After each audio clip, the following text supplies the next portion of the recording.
তুফান, খুব ভয় পাইছি রে। শত শত গল্প, নতুন নতুন সিনেমা, বাণিজ্যিক কিংবা আর্ট ফিল্ম, সব কিছুর ভিড়ে এক ব্যতিক্রমী উদাহরণ হয়ে দাঁড়িয়ে আছেন অপ্রতিরোধ্য একজন অভিনেতা চঞ্চল চৌধুরী। তিনি এমনই একজন যাকে ঘিরে গল্প তৈরি হয়। বুঝো না এই ব্যাপারটা। 1974 সালে জন্ম হওয়া এই অভিনেতা আজ পা বাড়ালেন 50 বছর বয়সে। চঞ্চল চৌধুরী বেড়ে উঠেছেন এক সাংস্কৃতিক মনা পরিবারে। ছোটবেলায় শিখেছেন গান, খাতায় করতেন আঁকিভুকি। সে আগ্রহ থেকেই ঢাকায় এসে ভর্তি হন চারুকলায়। অভিনয়ের প্রেমে পড়াও তখন থেকেই। 1996 সালে যোগ দেন প্রখ্যাত অভিনেতা মামুনুর রশিদের নাট্যদল আরণ্যকে।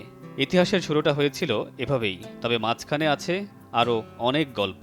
এই পৃথিবী আমার মঞ্চ, আর আমি অভিনেতা। আসলেন, দেখলেন আর জয় করে ফেললেন। গল্পটা এমন সহজ নয়। চঞ্চল চৌধুরী দীর্ঘদিন ব্যাকস্টেজে কাজ করেছেন স্রেফ সাহায্যকারী হিসেবে। মাঝে মাঝে কখনো মিলেছে ছোট কোনো চরিত্র, দু একটা ডায়ালগ বলার সুযোগ। নিজেকে প্রমাণ করার সুযোগ পেতে অপেক্ষা করতে হয়েছে বহুদিন। প্রথম টেলিভিশনে অভিনয় করেন ফরিদুর রহমানের গ্রাস নাটকে। এরপর নিজেকে উজাড় করে দিয়ে অভিনয় করেছেন একের পর এক নাটকে। কিন্তু লাইমলাইটে আসার মতো ব্রেকথ্রু তখনও আসেনি। অবশেষে সালাউদ্দিন লাবলু আর বৃন্দাবন দাসের সাথে জুটি করে প্রথম দর্শকের নজর কাড়েন এই অভিনেতা। ভীষণ জনপ্রিয় হওয়া গ্রামীণ নাটকগুলোতে চঞ্চলকে যেন নতুন করে আবিষ্কার করে সবাই। এরপর আর পেছনে ফিরে তাকাতে হয়নি। গ্রাম শহর ছাড়িয়ে চরিত্রের ভাঙা গলার খেলায় চঞ্চল চৌধুরী হয়ে উঠলেন এক অভিনয়ের জাদুকর। তালি পরে মনে হয় বৌদির সাথে বেশ ভালোই মধুর সম্পর্ক চলতেছে। ভালো কথা। তোমাদের অবস্থা দেখে ভাবিছিলাম জীবনে কোনোদিন আর বিয়ে করবো না।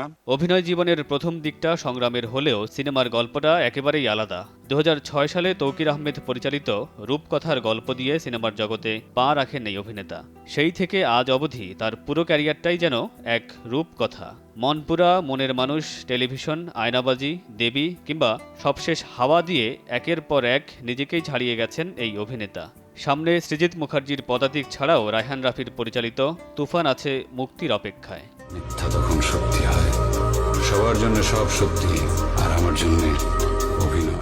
চঞ্চল চৌধুরী কেবল অভিনয় দিয়ে নিজেকে নিয়ে গেছেন এমন এক উচ্চতায় যেখানে অভিনয় ভুবনের অনেকেই আজ চঞ্চলের মতো হতে চায়। পুরস্কার, বিজয়ী, বিজেতা আর মনোনয়ন, কত কিছু নিয়ে আলোচনা হয় সিনেমা পাড়ায়। এসব কিছুর বেড়াজালে চঞ্চল চৌধুরী ডুবে আছেন কেবল অভিনয়ে।